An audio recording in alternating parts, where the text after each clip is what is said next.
À tous, bienvenue sur ce nouveau tutoriel où vous allez apprendre les contraintes d'assemblage.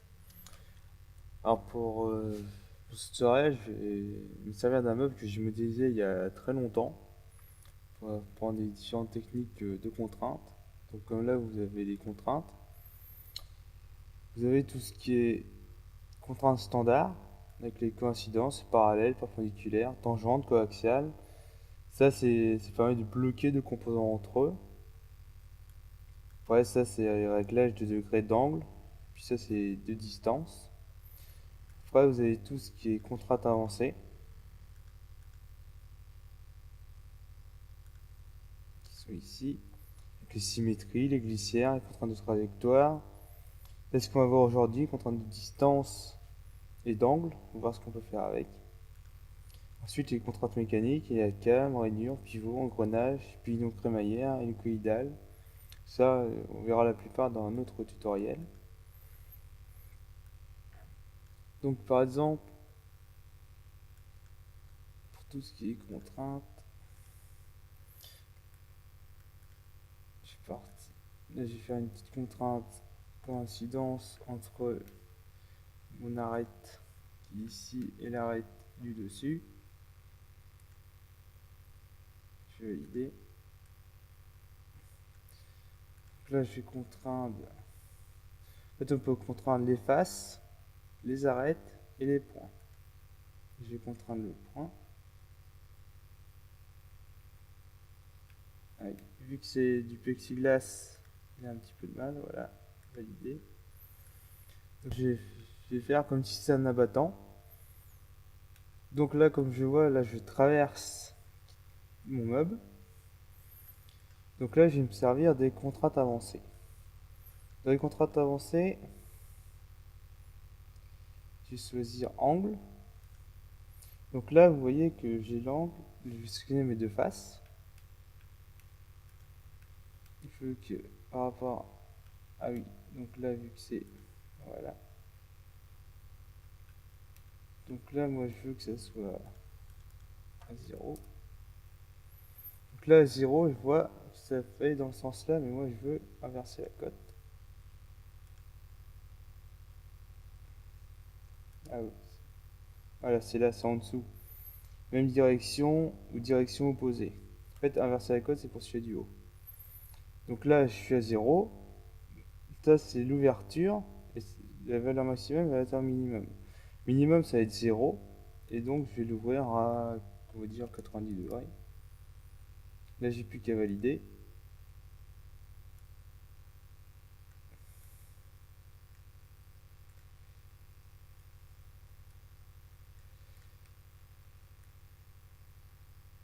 Ah d'accord, il m'a ouvert dans le mauvais sens.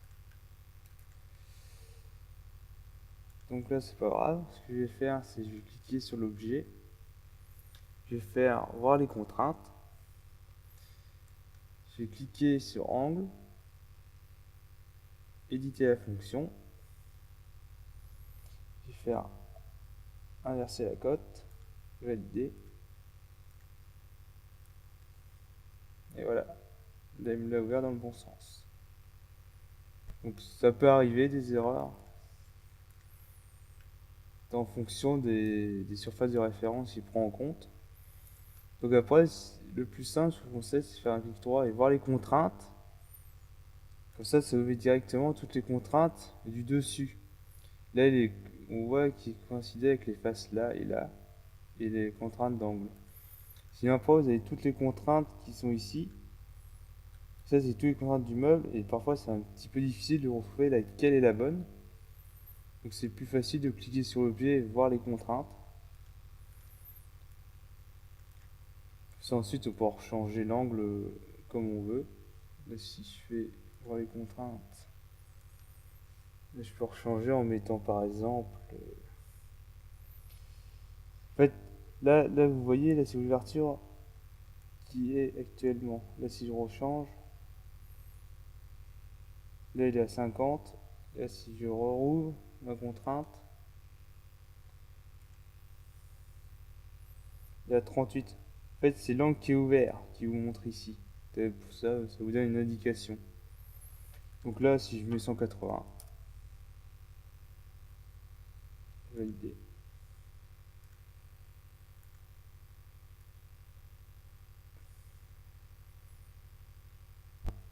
Je peux aussi vérifier que mes deux surfaces se contraignent bien. Après, c'est exactement le même principe. Là, c'était pour les angles.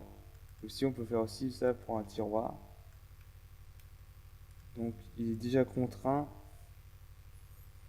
Donc, je vais enlever la contrainte pour vous montrer.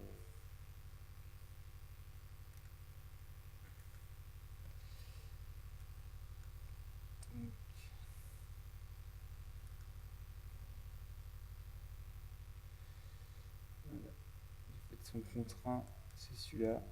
Je vais effacer la contrainte. Donc là, on peut voir qu'il est pas du tout contraint. Donc, ce que je vais faire, c'est la contrainte. Alors là, vu que c'est en transparent, il faut que j'incline un peu pour être sûr de prendre bien ma face. Je sélectionne la deuxième. Après, je vais aller dans les contraintes avancées. Exactement le même principe pour les angles. Et je vais sélectionner les distances. Donc là, par exemple, si je veux mettre à 0, voilà, je veux que quand je pars, qu'il soit bien aligné. Donc là, ouverture minimale, ça va être 0. Ouverture maximale, ça peut être 150. Là, je peux regarder si je mets 150, ce que ça donne. Puis là, je peux regarder, puis jauger par rapport à ça. Là, je peux mettre 80. Et en fait, ça me permet de voir la distance qui va être ouverte. Moi, je veux qu'il soit la fleur. Donc là, j'ai plus qu'à valider.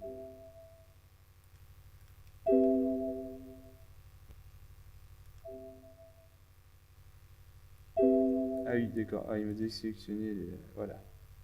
J'avais désélectionné la face. Donc, voilà. Maintenant, j'ai plus qu'à ouvrir et fermer mon tiroir.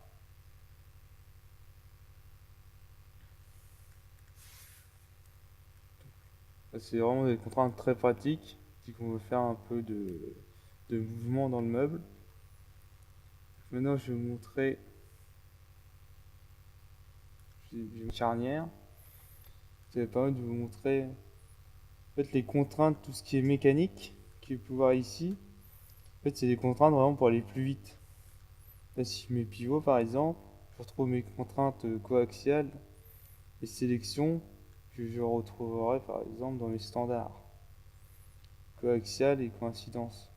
En fait, ça permet vraiment d'avoir juste des contraintes vraiment pour aller plus vite. Donc après, je vous montrerai aussi les autres contraintes mécaniques, et le caudal, pignon crémaillère. Mais là, on va juste voir le pivot, juste pour vous montrer. Donc la coaxiale, je sélectionne mes sélections sur les côtés. Donc en général, moi, ce que j'essaie de faire, c'est d'abord les faces, ensuite je les arrête, puis si je peux vraiment pas, à la fin le point. Donc là, je veux spécifier mes angles. Donc je vais faire 0 à 190 par exemple.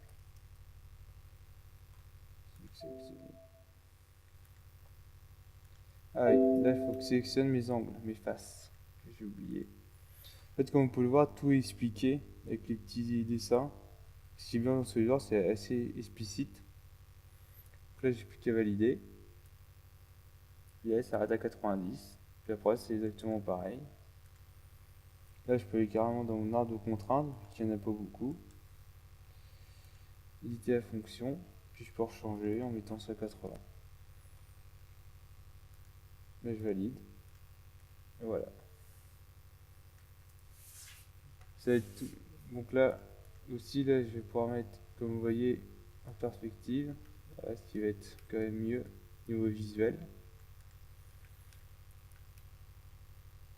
Donc ça va être tout pour ce tutoriel. Donc demain, je vais vous montrer comment faire un tiroir avec SolidWorks. Abonnez-vous.